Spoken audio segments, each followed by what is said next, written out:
Mbalamusizaako kansulenti mwena muli bulungi. Amanya nze Judy Ssemugabi Bakyayita era nga ngenda basomera akatabo kaffe Mbirontono zikira okwekweka nga ngenda kutandika tuli ku kitundu ekyomusanvu ekigamba nti ngenda mu kyalo kyange.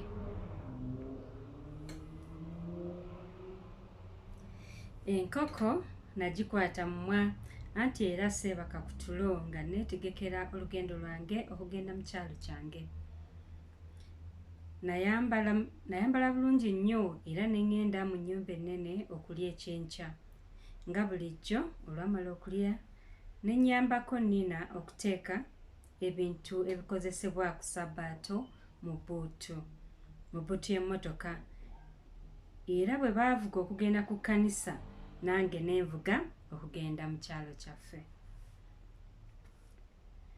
Nali mpezezza emyaka 18 egy'obukulu kweggamba nga ndi musajja atuuludde wadde nga maama ne taata ddungu baŋŋambanga nti nkyali mwana muto. Taata ddungu yaŋŋamba nti nvuga bulungi emmotoka nti siringa bavubuka balala era y'ensonga lwaki yampa emmotoka ye okugivuga okugenda mu kyalo. Navuga mpola mpola nga saagala kwonoona mmotoka ya taata ddungu era natuuka ku kyalo kyaffe ku ssaawa nga 6 ez'emisana nga abaagenze mu nnimiro okulima bannyuse. Nassa endabirwamu z'emmotoka wansi ne nnyongeza ku ddoboozi lya leediyo wamma ne gujabaggira.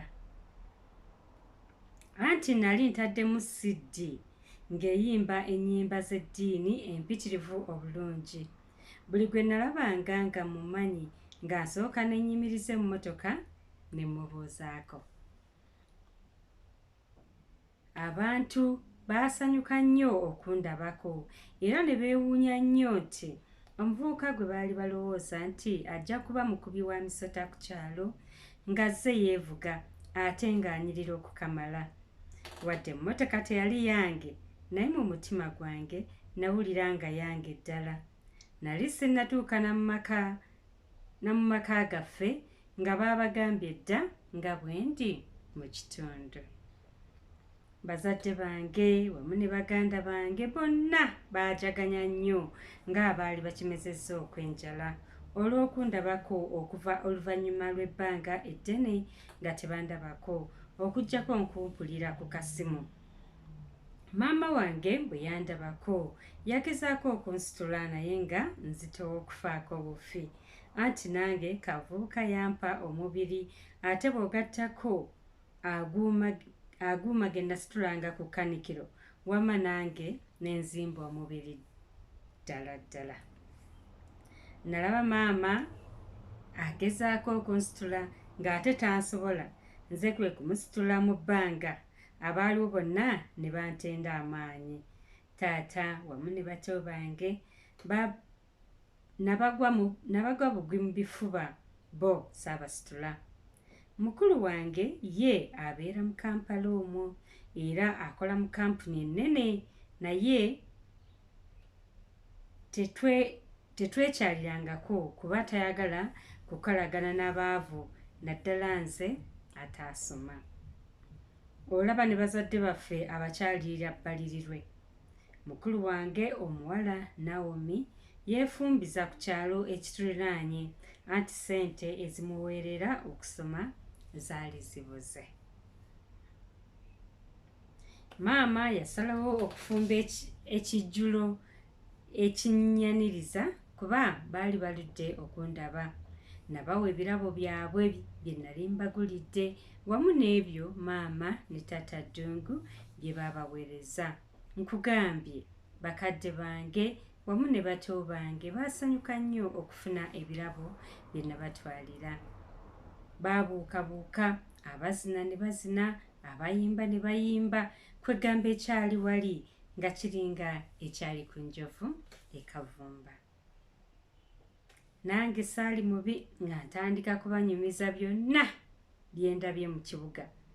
Emikwano gye nkoze eŋŋanda ze nfunye wamu n'ebirala ebiringa ebyo.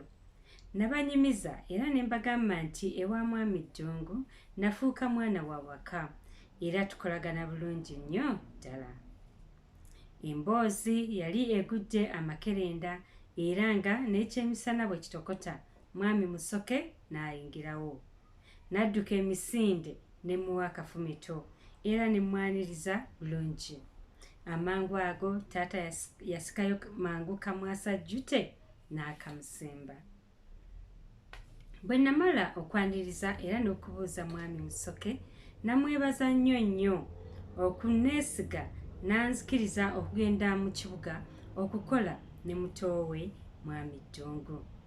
Namubuulira byonna era ne mugamba nti taata Ddungu ampita mwana we era mu maka ge nange ndi mwana owa ddala. Namutegeeza byonna mwami Ddungu byankoledde era n'amagezi gampa amayitirivu ennyo. Mwami Musoke namutegeeza nti nange ndasalawo okugoberera eddiini ya taata Ddungu.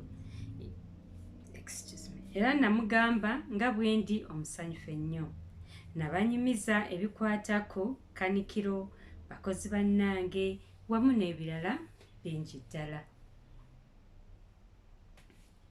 Maama yagamba mwami Musoke atwegatteko ku kulya ekyemisana era maama n'atumya mukyala Musoke okujja okutwegattako. Omanyi maama wange teyali mufumba kafu, yafumbiranga ddala emmere ewera era ffenna twalya ne tusindisa n'ebigere.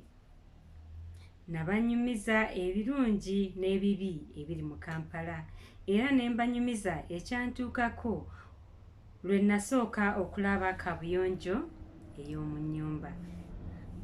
Munnange katambatiza emmere anti buli mboozi gye nabanyumizanga nga bafa nseko. Bwe twamala okulya ekyemisana kyaffe wamu n'okunyumya emboozi bamusoke ne batusiibula okusobola okugenda okuggulawo amaduuka gaabwe. Wadde nno bamusoke naffe tuli kinnya mpindi nabagamba batuule mu mmotoka mbavuge mbatwale mu maka gaabwe kubanga mu mmotoka mwalimu obugenyi bwabwe. Nalina ebirabo byabwe bye nabagulira wamu ne taata Ddungu bye yabaweereza. Nanyumirwa nnyo obugenyi bwange anti buli eyandabangako nga mpa akafumito ate ne bampa n'ebirabo bingi nnyo ddala ng'emiyembe, emicungwa, ebikajjo, scalindies, woova wamu n'ebirala bingi ddala. Navugamu bazadde bange wamu ne bato bange mu mmotoka ne twetooloola ekyalo. Kino nno kyabasanyusa nnyo nnyo ddala. Olw'eggulo nga bakasitoma ba maama bazze okunywa ku gwawasa nnyabo, nasalawo ne mbagulira buli omu gw'amalawo. Nkugambye nakyankalanya akatundu era buli omu eyampitanga omusiru w'okukyalo ng'ate antenda kuba mugezi okusinga abavubuka abangi abaali balemedde ku kyalo. Ekiro kyonna twakimala twogera era nga bw'omanyi abazadde baŋŋamba mbu noonye omubeezi muwase. Yiyi ku myaka 18 gye nnina kwe baagala mpasize. Kati olwo wendiwereza emyaka 3 nga sizadde abaana nkumuleetu. Nze abazadde saabawakanya kuba eby'omukwano ebyo si bye naliko wadde nga abawala bangi abaali banneegwaniza okubeera muganzi waabwe. Naye nze nga si bye ndiko. Nali njagala kwekolera ssente ziwerere ddala nsobole okuwona obwavu. Ku Sande olw'eggulo navuga emmotoka okudda mu kibuga era abantu bange naleka banyoleddwa nnyo naye nabasuubiza nti nja kyalanga ntakera nti era sikyaddamu kukyala bbalirirwe nga bwe mbadde nkola. Natuuka ku kibuga mu maka ga taata Ddungu ng'obudde buwungedde, naye bansanyukira nnyo nga nkomyewo. Wabula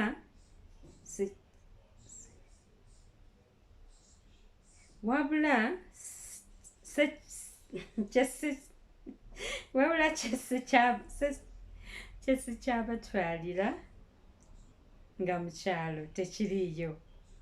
Bazadde bange bampa emmere embisi, ebibala wamu n'enkoko empanga, ate ne bamusoke ne bampa bye bimu. Saakomaawo anti n'ebirabo ab'emikwano wamu n'abatuuze bannange bye bampa nabyo nabyetikka ne mbireeta. Nkugambye emmotoka ya taata Ddungu osobola ogigeraageranyaako ku kabbo ka muwala, anti yagenda ejjudde era yakomawo ejjudde. Ekitundu kyaffe ekyomusanvu kikomyawo. Mwebale nnyo, mwebalidde okuwuliriza. Nsigadde ndi Judy Ssemugabi Bakyayita. Akuume.